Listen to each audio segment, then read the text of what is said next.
ಡಿ.ಕೆ. ಸುರೇಶ್ ಅವರೇ ಮತ್ತೊಮ್ಮೆ ಸಂಸದರಾಗ್ತಾರಾ ಇಲ್ಲಿ? ಖಂಡಿತ ಆಗ್ತಾರೆ. ಅದ್ರ ಬಗ್ಗೆ ಡೌಟೇ ಇಲ್ಲ. ಮೈತ್ರಿ ಮಾಡ್ಕೊಂಡಿರೋದ್ರಿಂದಲೇ ಎಡವಟ್ ಆಗಿ ಕಾಂಗ್ರೆಸ್ ಅನುಕೂಲ ಆಯ್ತು ಮೇಡಮ್. ಒಳ್ಳೆ ವಿದ್ಯಾವಂತರಾಗಬೇಕು. ಈಗ ಎಷ್ಟೋ ಜನಕ್ಕೆ 2,000 ರೂಪಾಯಿ ಕೊಡೋದ್ರಿಂದ ಅನುಕೂಲ ಆಗಿದೆ. ಕೂತ್ಕೊಂಡು ತಿನ್ನೋರ್ಗೆ ಹಾಸ್ಕೊಂಡ್ ಮಲಿಕಣಂಗ ಆಯ್ತಷ್ಟೇ. ಗ್ಯಾರಂಟಿಗಳು ಒಳ್ಳೇದಾ ಅಥವಾ ಕೆಟ್ಟದ್ದಾ? ಕಾಂಗ್ರೆಸ್ನವರು ಮಾಡೋದು ಒಳ್ಳೇದು ಅಂತ ಅಂದ್ಬಿಟ್ಟು ಜನಾಭಿಪ್ರಾಯ ಇದ್ದೇ ಇದೆ.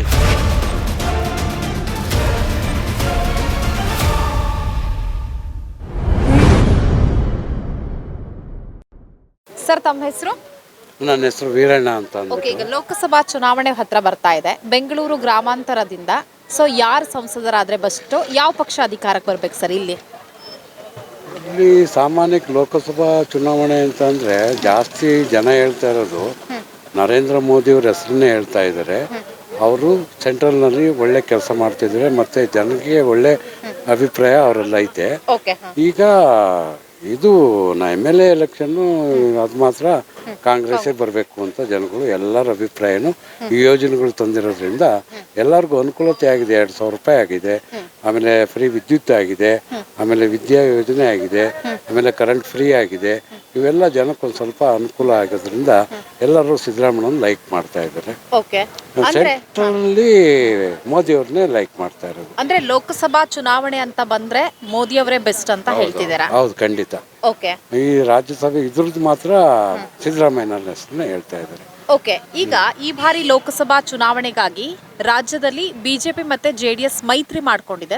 ಮೈತ್ರಿ ಬಗ್ಗೆ ತಮ್ಮ ಅಭಿಪ್ರಾಯ ಏನು? ಮೈತ್ರಿ ಒಳ್ಳೇದಾ ಕೆಟ್ಟದ್ದಾ, ಹೇಗೆ ಸರ್? ಮೈತ್ರಿ ಮಾಡ್ಕೊಂಡಿರೋದ್ರಿಂದಲೇ ಎಡವಟ್ಟಾಗಿ ಕಾಂಗ್ರೆಸ್ ಅನುಕೂಲ ಆಯ್ತು ಮೇಡಮ್. ಅಷ್ಟು ಬಿಟ್ರೆ ಇನ್ನೇನು ಹೇಳಕ್ಕಾಗಲ್ಲ. ಕಾಂಗ್ರೆಸ್ಗೆ ಅನುಕೂಲ ಆಗತ್ತಾ ಈ ಮೈತ್ರಿಯಿಂದ? ಈ ಮೈತ್ರಿಯಿಂದ ಕಾಂಗ್ರೆಸ್ ಅನುಕೂಲ ಆಗುತ್ತೆ ವಿನಃ ಅದೇನು ಪ್ರಯೋಜನ ಆಗಲ್ಲ. ಓಕೆ, ಈಗ ಬೆಂಗಳೂರು ಗ್ರಾಮಾಂತರದಲ್ಲಿ JDS ಕ್ಯಾಂಡಿಡೇಟ್ ಅನ್ನ ಹಾಕ್ಬೇಕಾ ಅಥವಾ ಬಿಜೆಪಿ ಕ್ಯಾಂಡಿಡೇಟ್ ಹಾಕ್ಬೇಕಾ ಸರ್? ಮೇಡಮ್, ಅವರ ಅಭಿಪ್ರಾಯ ನಾವ್ ಹೇಳಿದ್ರಾಗುತ್ತಾ? ಅದೇನೇ ಹಾಕಿದ್ರು, JDS ಹಾಕಿದ್ರು ಅಷ್ಟೇ, BJP ಹಾಕಿದ್ರು ಜನಾಭಿಪ್ರಾಯ ಅದು ಇಲ್ಲ ಮೇಡಮ್. ಓಕೆ, ಹಾಗಾದ್ರೆ ಡಿ.ಕೆ. ಸುರೇಶ್ ಅವರೇ ಮತ್ತೊಮ್ಮೆ ಸಂಸದರಾಗ್ತಾರಾ ಇಲ್ಲಿ? ಖಂಡಿತ ಆಗ್ತಾರೆ.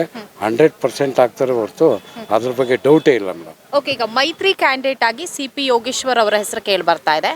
CP ಯೋಗೇಶ್ವರ್ ಮತ್ತೆ ಡಿ.ಕೆ. ಸುರೇಶ್ ಅಂತ ಬಂದ್ರೆ ಯಾರು ವಿನ್ ಆಗ್ತಾರೆ ಸರ್? ಡಿ.ಕೆ. ಸುರೇಶ್ ಆಗ್ತಾರೆ ಹೊರತು CPಗೆ ಯೋಗೇಶ್ವರ್ ಆಗೋದಕ್ಕೆ ಚಾನ್ಸೇ ಇಲ್ಲ.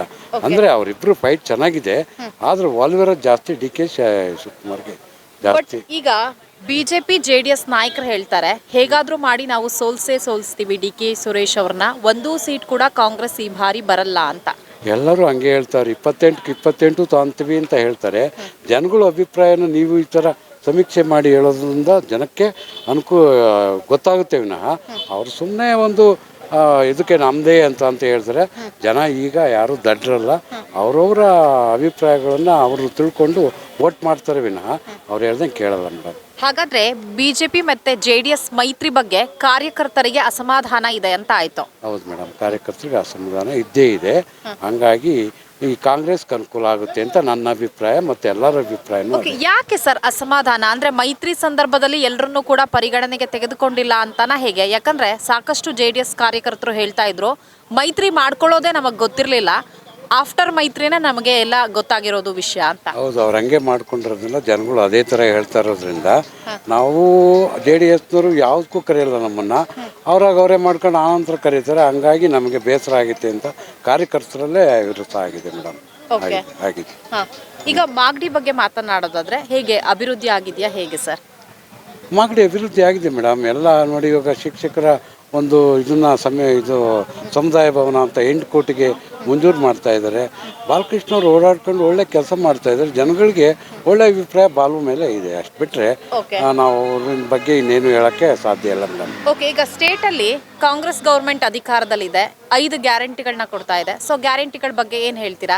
ಜನಕ್ಕೆ ಸಹಾಯ ಆಗ್ತಾ ಇದೆಯಾ ಬಡವರಿಗೆ ಗ್ಯಾರಂಟಿಗಳಿಂದ? ಹೌದು ಮೇಡಮ್, ಆಗ್ತಾ ಇದೆ. ಈಗ 2,000 ರೂಪಾಯಿ ಆಗ್ತಾ ಇದೆ, ವಿದ್ಯುತ್ ಫ್ರೀ ಆಗ್ತಾ ಇದೆ, ಆಮೇಲಿಂದ ಮಕ್ಕಳಿಗೆ ವಿದ್ಯಾ ಸಿರಿ ಅಂತ ತಂದಿದ್ದಾರೆ, ಆಮೇಲೆ ಬಸ್ಸು ಫ್ರೀ ಮಾಡಿದ್ದಾರೆ KSRTC. ಈ KSRTC ಫ್ರೀ ಮಾಡೋದ್ರಿಂದ ಸರ್ಕಾರಕ್ಕೆ ಆದಾಯ ಮೇಡಮ್. ಈಗ ಹೆಂಗಸುಗಳು ಎಲ್ಲೋ ಒಂದು ದೇವಸ್ಥಾನಕ್ಕೆ ಹೋಗೋಕ್ಕೆ ಅವ್ರ ಕೈಲಿ ಹಣ ಇರಲಿಲ್ಲ. ಧರ್ಮಸ್ಥಳ ಆಗ್ಬೋದು, ಆಮೇಲೆ ಈ ಕಡೆ ಇನ್ನೊಂದು ದೇವಸ್ಥಾನ ಆಗ್ಬೋದು, ಅವೆಲ್ಲ ದೂರ ಇದ್ದಾವೆ, ನಮ್ಮ ಕೈಲಿ ಹೋಗೋಕ್ಕಾಗಲ್ಲ ಅಂದ್ಕೊಂಡು ಅವರು ಸುಮ್ಮನೆ ಮನೇಲೇ ಇರ್ತಿದ್ರು. ಈಗೇನಾಗಿದೆ, ಎಲ್ಲರೂ ಒಟ್ಟಾಗಿ ಸಂಘ ಮಾಡಿಕೊಂಡು ಒಂದು ದೇವಸ್ಥಾನಕ್ಕೆ ಹೋಗ್ಬಿಟ್ಟು ಆ ದೇವಸ್ಥಾನದಲ್ಲಿ ಅವರವರ ಇಷ್ಟಾನುಸಾರ ಒಂದು 50 ಆಗ್ಬೋದು, 100 ಆಗ್ಬೋದು, ಅದು ಉಂಡಿಗೆ ಹಾಕ್ತಾರೆ. ಉಂಡಿಗೆ ಹಾಕಿದ ದುಡ್ಡು ಯಾರಿಗೂ ಹೋಗುತ್ತೆ? ಸರ್ಕಾರಕ್ಕೆ ಹೋಗುತ್ತೆ. ಇದು ಸರ್ಕಾರ ಮಾಡಿರೋದು ಅನುಕೂಲ. ಈಗ ಅವ್ರು ಹೇಳ್ತಾರೆ 2,000 ಕೊಟ್ಟವ್ರೆ, ಫ್ರೀ ಬಸ್ ಮಾಡವ್ರೆ, ಹಂಗೆ ಹಿಂಗೆ ಅಂತ. ಇದೆಲ್ಲ ಖಂಡಿತ ಅನುಕೂಲ ಆಗೋದು ಅವ್ರಿಗೆ ಅನುಕೂಲ ಆಗ್ತಾ ಇತ್ತು ಮೇಡಮ್. ಸರ್ಕಾರ ಬಿಜೆಪಿ ಅವ್ರು ಹೇಳ್ತಾರೆ ಮಹಿಳೆಯರೆಲ್ಲ ಮನೇಲಿ ಇರ್ತಾ ಇದ್ರು, ಈ ಬಸ್ ಫ್ರೀ ಬಿಟ್ಟಿದ್ದು ಮನೆಯಲ್ಲೇ ಇರಲ್ಲ, ಸುತ್ತಾಡ್ತಾನೆ ಇರ್ತಾರೆ ಯಾವಾಗ್ಲೂ ಅಂತ ಒಂದು ಆರೋಪ ಮಾಡ್ತಾರೆ. ಅದು ಹೇಳ್ತಾರೆ, ಆದರೆ ಅದು ತಪ್ಪದು. ಈಗ ಎಷ್ಟೋ ಜನ ಹಳ್ಳಿ ಜನ ಇವತ್ತು ಧರ್ಮಸ್ಥಳ ನೋಡಿರಲಿಲ್ಲ, ಇವತ್ತು ಈ ಕಡೆ ಇನ್ನೊಂದು ದೇವಸ್ಥಾನ ನೋಡಿರಲಿಲ್ಲ. ಫ್ರೀ ಇರೋದ್ರಿಂದ ಎಲ್ಲ ಒಗ್ಗಟ್ಟಾಗಿ ಹೋಗ್ತಾರೆ, ಒಟ್ಟಿಗೆ ಸಂಘ ಮಾಡಿಕೊಂಡು ಅಲ್ಲಿ ಹೋಗಿ ದೇವ್ರಿಗೆ ಕೈ ಮುಗಿತಾರೆ. ದೇವ್ರ ಉಂಡಿಗೆ ಒಂದಿಷ್ಟು ಅವ್ರ ಕೈ ಒಂದು 500 ಆಗ್ಬೋದು, 100 ಆಗ್ಬೋದು, ಎಲ್ಲರೂ ಹಾಕ್ತಾರೆ. ಹೀಗಾಗೋದ್ರಿಂದ ಸರ್ಕಾರಕ್ಕೆ ಅನುಕೂಲ ಆಯ್ತಲ್ಲ ಆ ಉಂಡಿ ಹಣ. ಓಕೆ, ಜನಕ್ಕೆ ಫ್ರೀ ಕೊಟ್ಟು ಜನರನ್ನ ಸೋಮಾರಿ ಮಾಡ್ತಿದ್ದಾರೆ ಅಂತ ಕೂಡ ಹೇಳ್ತಿದ್ದಾರೆ. ಅವರು ಹೇಳ್ತಾರೆ, ಇವರು ಹೇಳ್ತಾರೆ, ಒಳ್ಳೆ ಅನುಕೂಲ ಮಾಡಲೇಬೇಕು. ಈಗಿರೋದೇ ನಾವು ಓಟ್ ಹಾಕೋದು ಜನಗಳಿಗೆ ಅನುಕೂಲ ಮಾಡಲಿ ಅಂತ. ರಸ್ತೆ, ಕರೆಂಟು, ನೀರು, ಆಮೇಲೆ ರೇಷನ್ನು, ಇವನ್ನೆಲ್ಲ ಜನಗಳಿಗೆ ಅವ್ರು ಮಾಡೋ ಕರ್ತವ್ಯ ಮಾಡಲೇಬೇಕು ಮೇಡಮ್. ನಮ್ಮ ದುಡ್ಡು, ಟ್ಯಾಕ್ಸ್ ದುಡ್ಡಲ್ಲೇ ಅವ್ರು ಮಾಡ್ತಾ ಇರೋದು. ನಾವೆಲ್ಲ ಟ್ಯಾಕ್ಸ್ ಕಟ್ಟಲ್ವ? ಮನಗಂದಾಯ ಕಟ್ತೀವಿ, ಹೊಲಗಂದಾಯ ಕಟ್ತೀವಿ, ವಿದ್ಯುತ್ ಕಟ್ತೀವಿ, ಎಲ್ಲದು ಹೋಗುತ್ತಲ್ಲ ಮೇಡಮ್. ಕೆಲವ್ರಿಗೆ ಗೊತ್ತಾಗಲ್ಲ, ಆ ರೀತಿ ಮಾತಾಡ್ತಾರೆ. ಅಷ್ಟು ಬಿಟ್ಟರೆ ನಮ್ಮ ದುಡ್ಡನ್ನಲ್ಲೇ ಸರ್ಕಾರ ನಮ್ಗೆ ಅನುಕೂಲ ಮಾಡೋ ಒಂದು ಇದನ್ನು ಮಾಡ್ತಾ ಇದೆ. ಅದನ್ನು ನಾನು ತಪ್ಪು ಅಂತ ಹೇಳೋಕ್ಕಾಗಲ್ಲ. ಈಗ ಎಷ್ಟೋ ಜನಕ್ಕೆ 2,000 ರೂಪಾಯಿ ಕೊಡೋದ್ರಿಂದ ಅನುಕೂಲ ಆಗಿದೆ. ಮನೇಲಿ ಅವ್ರಿಗೆ ಏನು ಒಂದು ರೇಷನ್ ಕೂಡ ಇರ್ತಿರಲಿಲ್ಲ. ಅದರಿಂದ ಏನು ಈಗ ಎಷ್ಟೋ ಜನ ನಮ್ಮನೆ ಪಕ್ಕತಾರೆ ನೋಡಿದೆ, ಅದು ಅದರಿಂದ ಉಪಯೋಗ ಪಟ್ಕೊತಾ ಇದ್ದಾರೆ. ಅದರಿಂದ ರೇಷನ್ ಆಗ್ಬೋದು, ಮಕ್ಕಳಿಗೆ ಒಂದು ಇದಾಗ್ಬೋದು, ಎಲ್ಲದೂ ಅನುಕೂಲ ಆಗ್ತಾಯಿತ್ತು ಮೇಡಮ್. ಕಾಂಗ್ರೆಸ್ನವರು ಮಾಡಿರೋದು ಒಳ್ಳೇದು ಅಂತ ಅಂದ್ಬಿಟ್ಟು ಜನಾಭಿಪ್ರಾಯ ಇದ್ದೇ ಇದೆ. ಅದು ಸೆಂಟ್ರಲ್ ಮಾತ್ರ ಮೋದಿಯವರು ಒಳ್ಳೆ ಕೆಲಸ ಮಾಡ್ತಾ ಇದ್ದಾರೆ. ಮೋದಿ ನಮ್ಮ ದೇಶವನ್ನು ಕಾಯ್ತಾ ಇದ್ದಾರೆ. ಏನೇ ಇದು ಬಂದರೂ ಕೂಡ ಅವರು ಮುನ್ನುಗ್ಕೊಂಡು ಎಲ್ಲವನ್ನೂ ಮುನ್ನಡೆಸ್ತಾ ಇದ್ದಾರೆ. ಅವರೇ ಇರಬೇಕು ಅಂತ ಎಲ್ಲರ ಅಭಿಪ್ರಾಯನೂ ಸೆಂಟ್ರಲ್ ಕಡೆ ಇದೆ. ಓಕೆ, ಕಾಂಗ್ರೆಸ್ ಲೀಡರ್ ಆಗಿರುವಂತಹ ರಾಹುಲ್ ಗಾಂಧಿ ಅವ್ರ ಬಗ್ಗೆ ತಮ್ಮ ಅಭಿಪ್ರಾಯ ಏನು ಸರ್? ಏನು ಅಷ್ಟಾಗಿ ಗೊತ್ತಿಲ್ಲ. ರಾಹುಲ್ ಗಾಂಧಿ ಯಾವುದಕ್ಕೂ ಅವರೇನು ಎಲ್ಲ ಬಂದ್ಬಿಟ್ಟು ಜನಗಳಿಗೆ ಇದು ಮಾಡ್ತಾ ಇಲ್ಲ. ಆದರೂ ಕೂಡ ಜನಗಳು ಅವ್ರ ಬಗ್ಗೆ ಅಭಿಪ್ರಾಯ ಇಟ್ಕೊಂಡಿದ್ದಾರೆ ಈ ಯೋಜನೆ ಕೊಟ್ಟಿದ್ದರಿಂದ. ಹಂಗಾಗಿ ನಾವು ಏನಕ್ಕೆ ನಾವು ಹೇಳೋಕ್ಕೆ ಅಷ್ಟಾಗಿ ಆಗಲ್ಲ ಮೇಡಮ್. ಇಷ್ಟಂತೂ ಸತ್ಯ, ಕಾಂಗ್ರೆಸ್ಸು ರಾಜ್ಯದಲ್ಲಿ, ಸೆಂಟ್ರಲ್ನಲ್ಲಿ ಮೋದಿಯವರು, ಇಷ್ಟೇ ಜನಗಳ ಅಭಿಪ್ರಾಯ.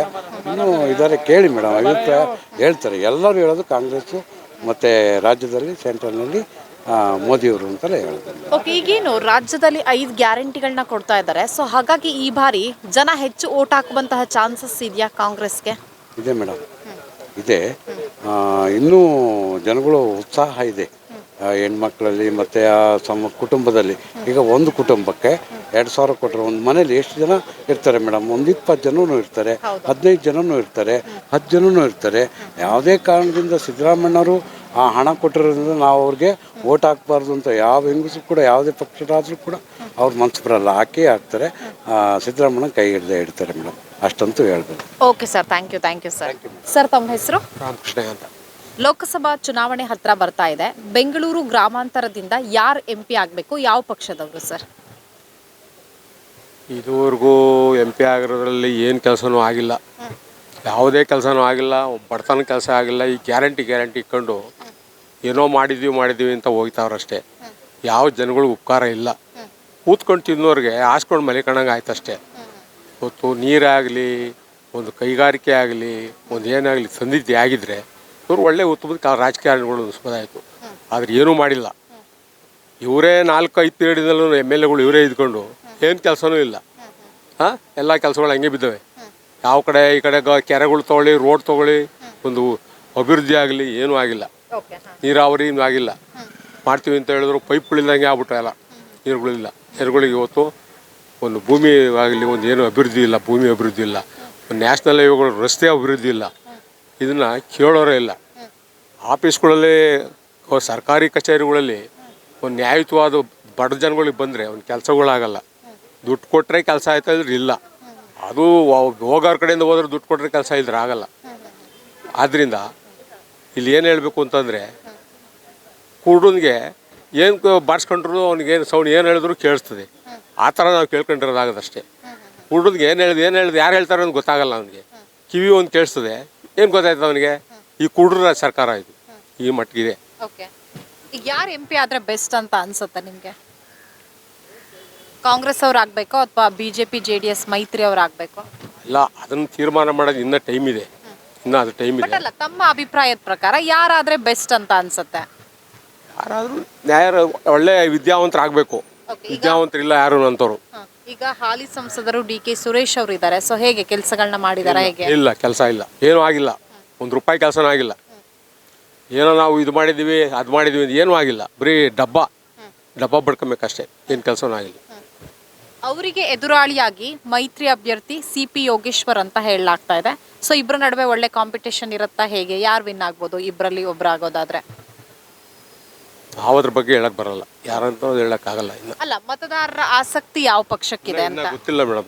ಯೋಚನೆ ಮಾಡಬೇಕು, ಸ್ವಲ್ಪ ಕಳಿಬೇಕು. ಈ ತಿಂಗಳು ಕಳೀಲಿ, ಮಾರ್ಚ್ ತಿಂಗಳು ಕಳೆದ ಮೇಲೆ ಅದು ಆಸಕ್ತಿ ಏನು ಬರ್ತದೆ. ಈಗ ಸ್ಟೇಟ್ ಅಲ್ಲಿ 28 ಲೋಕಸಭಾ ಕ್ಷೇತ್ರ ಇದೆ. ಸೊ ಇಬ್ರು ಕೂಡ ಮೈತ್ರಿ ಮಾಡ್ಕೊಂಡಿದ್ದಾರೆ, BJP JDS ಅವರು. ಸೊ ಮೈತ್ರಿ ಒಳ್ಳೇದಾ ಕೆಟ್ಟದ್ದಾ ಹೇಗೆ? ಜೊತೆಗೆ ಅವರು ಎಷ್ಟು ಸೀಟ್ ವಿನ್ ಆಗ್ಬೋದು, ಕಾಂಗ್ರೆಸ್ ಎಷ್ಟು ವಿನ್ ಆಗ್ಬೋದು ಸರ್? ಯಾರು ಜನ ತೀರ್ಮಾನ ಮಾಡ್ತಾರೆ. ಒಳ್ಳೆ ಕೆಲಸ ಮಾಡಿದ್ರೆ ಗೆಲ್ಸ್ತಾರೆ, ಇಲ್ಲ ಕುಂಡಿಸ್ತಾರೆ. ಈಗ ಯಾಕೆ ಮತ್ತೆ ಹೋಸಲಿ ಜನಗಳನ್ನ ಕೆಲಸ ಮಾಡಿದ್ರು ಅಂತ ಗೆಲ್ಸ್ಕೊಂಡ್ರ 28 ಜನನ 25 ಸೀಟ್ನ ಮಾಡ್ದಲ್ಲೇ ಗೆಲ್ಸಿದ್ರ ಆ ಥರ ಮಾಡ್ತಾರೆ. ಇಲ್ಲೂ ಇಷ್ಟು ಜನಗಳು ಗೆಲ್ಲಿಸ್ತಾರೆ. ಇಷ್ಟು 25 ಸೀಟ್ ಬಂದೇ ಬರ್ತವೆ. ಹೌದು, BJP ಬರುತ್ತೆ 25 ಸೀಟ್ ಬಂದೇ ಬರ್ತವೆ, ಯೋಚನೆ ಇಲ್ಲ. ಕಾಂಗ್ರೆಸ್ಗೆ ಎಷ್ಟು ಬರ್ಬೋದು ಸರ್? ಕಾಂಗ್ರೆಸ್ ಒಂದು 3 ಬರ್ಬೋದು ಅಷ್ಟೇ, 3 ಪಕ್ಷ ಬರ್ಬೋದು ಅಷ್ಟೇ. ಈಗ ಸ್ಟೇಟ್ ಅಲ್ಲಿ ಕಾಂಗ್ರೆಸ್ ಅಧಿಕಾರದಲ್ಲಿದೆ, ಹೇಗೆ ಆಡಳಿತ ನಡೆಸ್ತಾ ಇದೆ? ಮಾಗಡಿ ಅಭಿವೃದ್ಧಿ ಆಗಿದೆಯಾ ಹೇಗೆ ಸರ್? ಏನು ಪ್ರಯೋಜನ ಇಲ್ಲ, ಸುಮ್ಮನೆ ಡಬ್ಬ. ಇವತ್ತು ಒಂದು ಶಾಸನ ಸಭೆ ನಡೀತಾ ಇದೆ, MLAಗಳು ಸೇರ್ಕೊತಾರೆ, ದೇವ್ರಿದ್ದಂಗೆ ಅದು. ಈ ಪಾಕಿಸ್ತಾನ ಜಿಂದಾಬಾದ್ ಅಂತೀರ, ಇದನ್ನ ಪರಿಶೀಲನೆ ಮಾಡೋರು ಯಾರು?